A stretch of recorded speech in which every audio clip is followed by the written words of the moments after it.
Aloha and welcome to Dojo and Tea, our second episode where we're talking to Sifu Wayde Ching, who does Wing Chun Kung Fu. Okay, welcome to Dojo and Tea, where we have Sifu Wayde Ching today.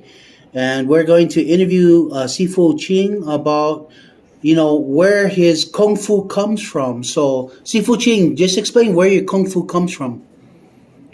Well, Wing Chun basically came from the southern Chinese art, and we're in the Ip Man lineage. Both my Sifu's teachers actually, both were Ip Man's students. Mhm. My Sifu's name was Robert Yung. Mhm. Okay. How did you get involved with the Wing Chun? Like, what attracted you to that system? Well, originally I was an Olympic weightlifter, and I competed in Olympic weightlifting with my when I was in high school, and I wanted to increase my focus and my concentration. So I looked for an art, so I found Aikido, and I did that for about 5 years, and I began teaching, and I started teaching, too soon, and people would ask me, can you use this? Can you use that? And I never had any real fighting experience or anything like that, and I couldn't tell people what I didn't know, so I stopped teaching Aikido, and I was looking for something more practical, and I found Wing Chun. Oh, okay. So, how long have you been doing Wing Chun? About 32 years. Holy smokes! Okay, so yeah, I heard you traveled to Hong Kong, and they were impressed with the Wing Chun that you were doing. How did that go for you? Well, I traveled several times to Hong Kong, and originally in 1995, 96, I went with some of my Kung Fu brothers, and that was actually a good time that we did because Wang Shangliang was still there. He was one of the considered, by many as Ip Man's top student.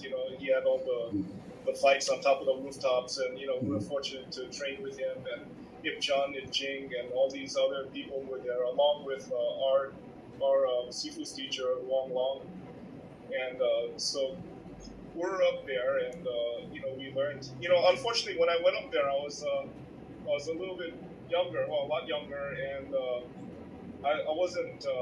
I wanted to impress them, and what I was doing is, throwing people around where I shouldn't have been. I should have been learning, and I think they were kind of upset with that. My Sifu was happy that I stood my ground, and but I kind of learned and got humbled, through that. And I'm more when I go up to China and stuff like that, I'm more willing to learn now, And I think that's the kind of attitude you should have.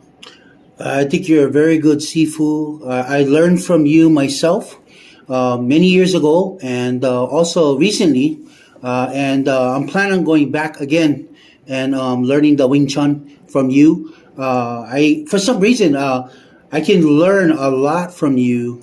You have this kind of like this wealth of knowledge in the Wing Chun, and when I touch hands with you, it's real different from the other seafoods that I touch hand with. So I can learn faster when it comes to the Wing Chun when I'm learning it from you, and I think your level of understanding and your where you're coming from is top notch. You're very good Wing Chun Sifu. So oh, and the other thing too is I was thinking, like, what are you doing nowadays to preserve the art, and what are you gonna do to where do you see the art going in the future? Well, I was fortunate. One of my students, he called me a few years ago, and he's originally from New York, and he's an attorney, and he's living in mainland China, and he started doing documentaries and movies and stuff like that. So he asked me to go up there last October to participate in a documentary called Searching for Kung Fu, and that was a really enlightening experience, and it was it was his search for kung fu, and to bring national pride again for Chinese people. So it was a good endeavor to be involved in. And if this pandemic didn't happen, I would probably be up there right now teaching a seminar. And so I'm kind of waiting to go back there to teach again. So I've been working personally on the Bacham Bowl, cleaning that up with my older brother, Sifu John Virgilio, who has extensive knowledge in that. So I'm kind of excited about going back and sharing the knowledge. Okay. Okay. How can people get a hold of you?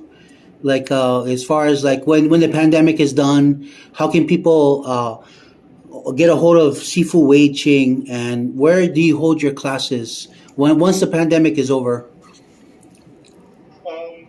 My website is wingchuncombatives.com, and all my information is on there. I teach private lessons, but I have a small group that I teach at my residence. So it's really informal, family-oriented class. But I have as many as 15 or 20 people in my carport, and I kind of like teaching like that. Okay. All right. Is there anything else you'd like to share with the audience since I have you on video? Well, you put me on a spot there. Well, I think all the Wing Chun and all the systems, you're as good as the you're as good as the art. And people should be humble and appreciate the differences. I think that's a good thing to have. Okay, thank you, Sifu Wayde Ching. It was wonderful to talk to you, and for your knowledge and sharing your knowledge with us at Dojo and Tea. I would like to actually show some footage in the future of what we do in the class. So if you allow me to video some things in class and then put it online so people can see it, because we're going to be using YouTube as well as my website, which is going to be dojont.com. So I'm going to be putting this. Yeah. So I'm going to definitely want to put some footage of you up doing some techniques. Oh, there is one more question I have. If there's a simple technique that you could share with with the audience, what would it be? I think Wing Chun was developed primarily to protect yourself, and I think more than any technique, the idea of intent. If you don't have the will to survive, the will to get out of the situation, then everything is lost, no matter how you train. So when you train, you should always train with intent. Okay, that's perfect. Thank you so much, Sifu Wayde Ching, and we'll see you again on Dojo and Tea. And have a good day, and thank you very much. Okay, bye-bye.